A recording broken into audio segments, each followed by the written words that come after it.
শেখ আহমদুল্লাহ কওমি মাদ্রাসায় ভাবমূর্তি রক্ষা, শিক্ষার্থীদের নিরাপত্তা এবং প্রাতিষ্ঠানিক জবাবদিহিতা নিশ্চিত করার লক্ষ্যে ৬ দফা সংস্কার প্রস্তাব দিয়েছেন। তিনি ২০২৬ সালের ২৮শে জুলাই নিজের ভেরিফাইড ফেসবুকে পোস্ট করে এই প্রস্তাবগুলো তুলে ধরেছেন।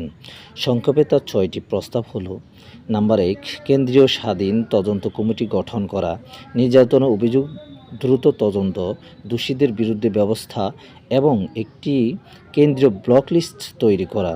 নাম্বার ২, শিক্ষক নিয়োগে কঠোর যাচাই-বাছাই, চারিত্রিক ও মানসিক এবং পেশাগত যোগ্যতা মূল্যায়ন করা। নাম্বার ৩, শিক্ষার্থীদের জন্য নিরাপদ অভিযোগ জানানোর ব্যবস্থা, ভুক্তভোগীরা যেন নির্ভয়ে অভিযোগ করতে পারেন। নাম্বার ৪, শিশু সুরক্ষা ও নৈতিক বিষয়ে শিক্ষক প্রশিক্ষণ, নিয়মিত প্রশিক্ষণ, আচরণবিধি প্রয়োগ।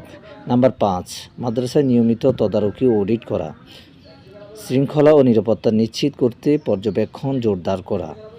নাম্বার ৬, অপরাধ গোপন না করে আইনগত ব্যবস্থা নিশ্চিত করা, অভিযুক্তকে আড়াল না করে প্রয়োজনে আইনশৃঙ্খলা বাহিনীর কাছে সমর্পণ করা।